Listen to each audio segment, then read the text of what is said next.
जीतने के बाद अब क्या कहते हैं कि ये एमआईएम दंगाई पार्टी है। अरे बेवकूफ, जिस झंडा के तले तुम आज विधानसभा में जाकर के बैठते हो तो इसी का मेहरबानी है कि तुम जाकर के विधानसभा में बैठते हो, नहीं तो तुम्हारा कोई हैसियत, तुम्हारा भी अंतिम संस्कार होगा।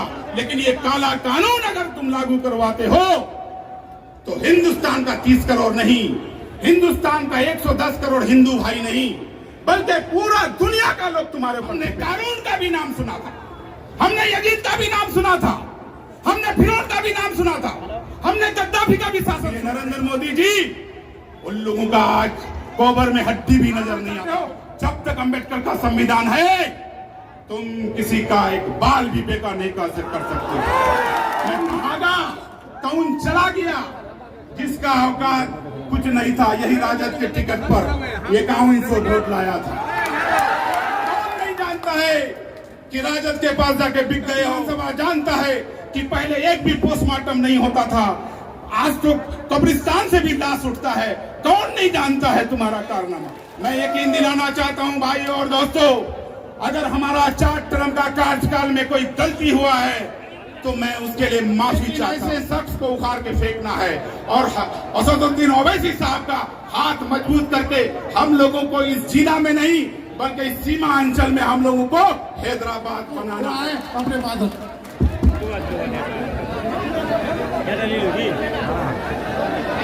अस्सलाम वालेकुम व रहमतुल्लाहि व बरकातहू।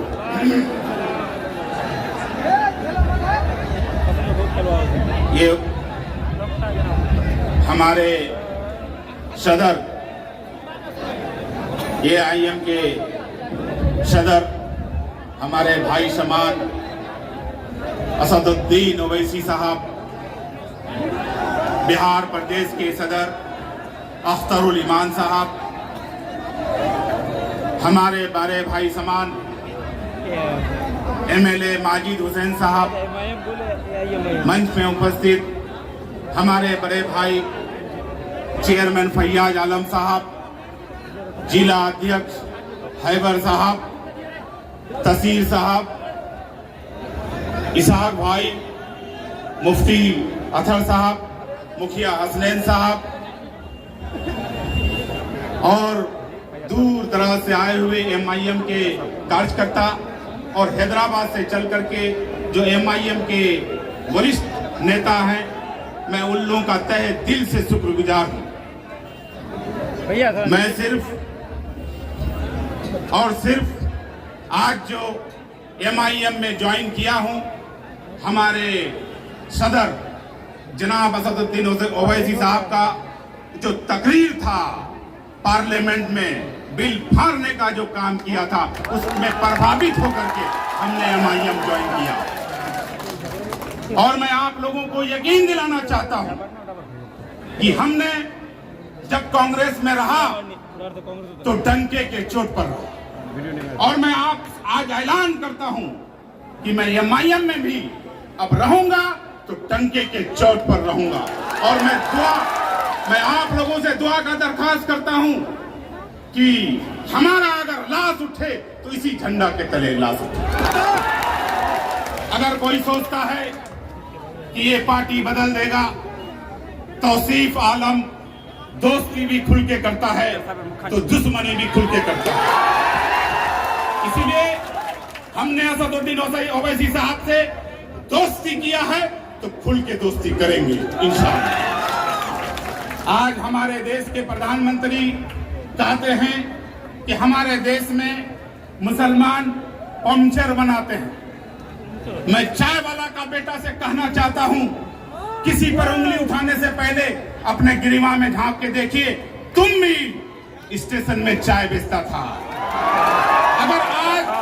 अगर आज हम पंचर बनाते हैं तो कल का दिन आपको भूलना नहीं चाहिए। और मैं उस दिन कहा था किशनगंज में कि मैं ज्यादा तो पढ़ा लिखा नहीं हूं, लेकिन मैं मंच में आके कहता हूं कि मैं मैट्रिक तक पढ़ा लिखा हूं, मेरा डिग्री दिखाने के लिए मैं तैयार हूं। लेकिन हमने उस दिन कहा था कि अनपढ़ प्रधानमंत्री, क्यों कहा था? आज तक वो डिग्री नहीं दिखाने का काम किया है हमारे माननीय प्रधानमंत्री ने। इसलिए मैंने कहा था कि आप अनपढ़ प्रधानमंत्री हैं और हमने तरीपार जो हमारे जो गृह मंत्री बन के हैं, मैं उनका कुर्सी को सलाम करता हूं, लेकिन जो कुर्सी पर बैठे हुए हैं उसको मैं थूकता हूं, उसका काम काज करने का जो अंदाजा। आपने 3 तलाक हमारे माथे पर थोपा, आपने हमसे बाबरी मस्जिद छीन ली, आपने धारा 370 का धारा खत्म कर दिया, आज हमारे ऊपर काला कानून वक्फ संशोधन बिल आज पास कर दिया। हम नहीं मानेंगे, हम नहीं मानेंगे। 30 करोड़ मुसलमान हिंदुस्तान का नहीं मानेंगे। तुम हमको कहां ले जाओगे? तुम्हारा जेल में जगह नहीं होगा। 30 करोड़ मुसलमानों को जब जेल में ले जाओगे, तुम्हारा जेल कम हो जाएंगे, कम पर जाएंगे। मैं वादा करता हूं असद साहब से कि आप वक्फ बिल के खिलाफ आपने झंडा उठाने का काम किया है। मैं वादा करता हूं सीमांचल वासी की तरफ से मैं आपके साथ खड़ा हूं। अगर गोली खाने का भी काम खाना करेगा तो हम लोग खाने के लिए तैयार हैं, लेकिन हम अपना कब्रिस्तान छीनने नहीं देंगे, हम अपना मदरसा छीनने नहीं देंगे, हम अपना मस्जिद छीनने नहीं देंगे, हम अपना ईदगाह छीनने नहीं देंगे। ये काला कानून जो हम लोग के माथे पर थोपा गया है, ये काला कानून अगर लागू हो जाता है तो हमारा कब्रिस्तान ले लेंगे, हमारा मस्जिद ले लेंगे, हमारा ईदगाह ले लेंगे।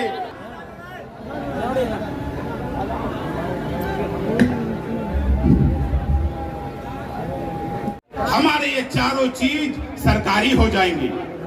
अगर ये काला कानून लागू होता है, अगर हम मरेंगे हमारा कब्रिस्तान में भी हमको पैसा दे करके हमको दफनाया जाएगा। यही कानून है नरेंद्र मोदी जी।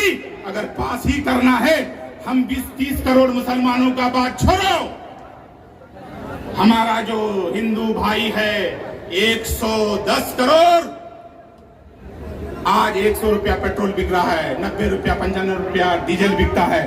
आप 50% उसमें हिंदू भाई के लिए सब्सिडी करके दिखा दो, तब मैं समझूंगा कि हिंदू भाई का तुम हितैषी हो।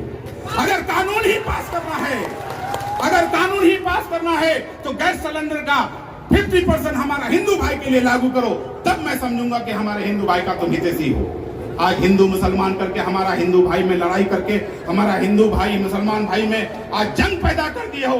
ऐसा होने नहीं देंगे। हमने कानून का भी नाम सुना था, हमने यजीद का भी नाम सुना था, हमने फिरौन का भी नाम सुना था, हमने गद्दाफी का भी शासन सुन देखा। इसीलिए नरेंद्र मोदी जी, उन लोगों का आज कब्र में हड्डी भी नजर नहीं आता होगा। इसीलिए तुम्हारा भी अंतिम संस्कार होगा। लेकिन ये काला कानून अगर तुम लागू करवाते हो तो हिंदुस्तान का 30 करोड़ नहीं, हिंदुस्तान का 110 करोड़ हिंदू भाई नहीं, बल्कि पूरा दुनिया का लोग तुम्हारे ऊपर थूपेंगे। और ऐसे ही हम छोड़ने वाले नहीं हैं। जब देश आजाद हुआ था तो 65,000 मुसलमानों ने जान गंवा करके हमारा इस देश को आजाद किया है। 14,500 सिख भाइयों ने शहीद होकर के हमारा इस देश को आजाद किया है। 8,500 दलित महादलित भाइयों ने शहीद होकर के इस देश को आजाद किया है। इस काले कानून को ला करके हमारा देश का संविधान को बदलना चाहते हो, हमारा देश का नक्शा को बिगाड़ना चाहते हो।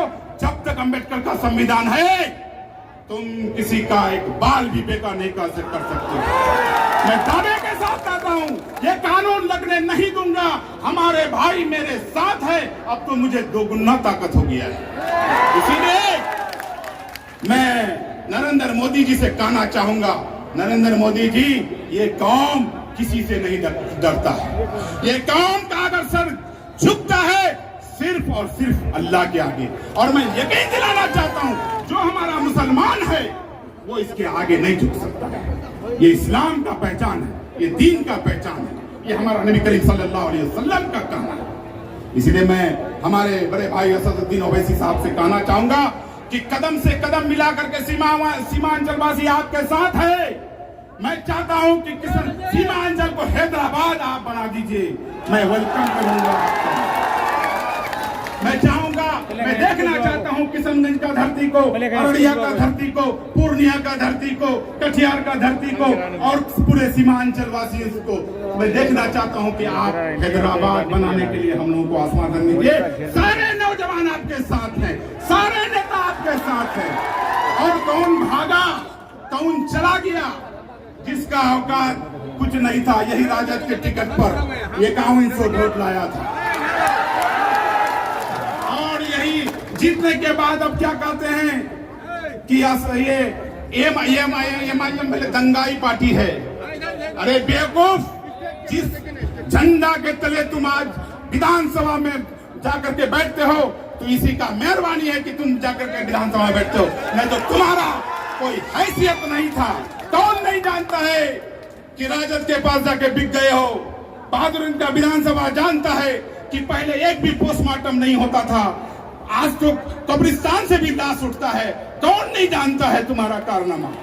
इसीलिए मैं यकीन दिलाना चाहता हूं भाइयों और दोस्तों, अगर हमारा 4 टर्म का कार्यकाल में कोई गलती हुआ है तो मैं उसके लिए माफी चाहता हूं, लेकिन ऐसे शख्स को उखाड़ के फेंकना है और असदुद्दीन ओवैसी साहब का हाथ मजबूत करके हम लोगों को इस जिला में नहीं बल्कि इस सीमा अंचल में हम लोगों को हैदराबाद बनाना है।